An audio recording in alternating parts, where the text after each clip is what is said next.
অজুহাত দেখাবো আর কাকে, দায়িত্ব যে এখন নিজের কাঁধে।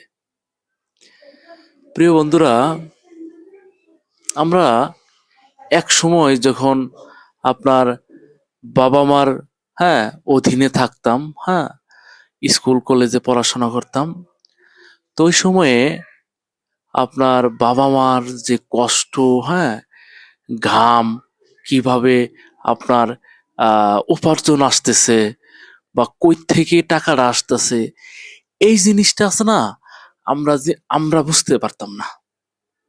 হ্যাঁ, তখন তখন ওই সময়টা আপনার আহ, শুধু অজুহাত যে বাবাই যদি একটু কাজ দিছে, আপনার মনে করেন যে অমুক জায়গায় ক্লাস আছে একটা, তো অমুক জায়গায় যাইতে হবে, প্রাইভেট পড়তে হবে।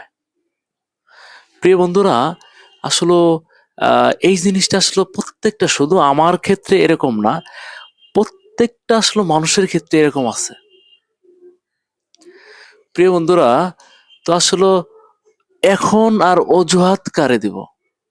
এখন আপনার বিয়ে শাদী করছি, আর আপনার আহ দিন শেষে অনেক দায়িত্ব।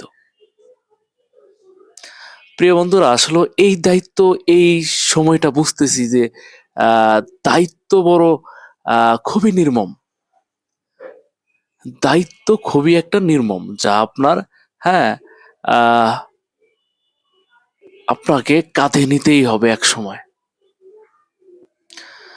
প্রিয় বন্ধুরা, তো অজুহাত আসলে আহ সব সময় দেওয়া যায় না, কোনো না কোনো এক সময় আহ ওই আহ দায়িত্ব জিনিসটা আপনার কাঁধে আসবে।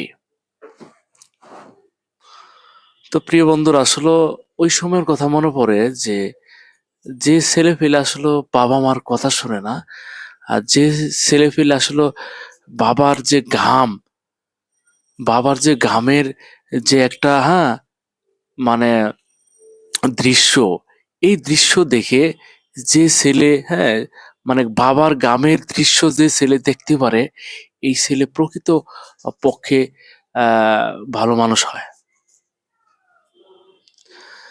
প্রিয় বন্ধুরা, তো এখন এই সময় আমরা তো আসলে আহ মানে ছোট সময় আসলে ভুল হয়ে যায়। তো বন্ধু বান্ধবের পাল্লায় পইরা আপনার মনে করেন যে আহ হয়ে যায় ওই সময়টা, উঠতি বয়সের সময়টা, তত ওই সময়ের কথা এখন ফিল করি মাঝে মধ্যে। প্রিয় বন্ধুরা, আপনাদের বাবা মার সর্বোচ্চ সাপোর্ট করবেন এবং সর্বোচ্চ ভালোবাসবেন। তো দায়িত্ব আপনার কাঁধে আসবে একদিন। হ্যাঁ, অজুহাত আহ দেওয়ার আর জায়গা পাবেন না। তো আসসালামু আলাইকুম, ভালো থাকবেন সবাই।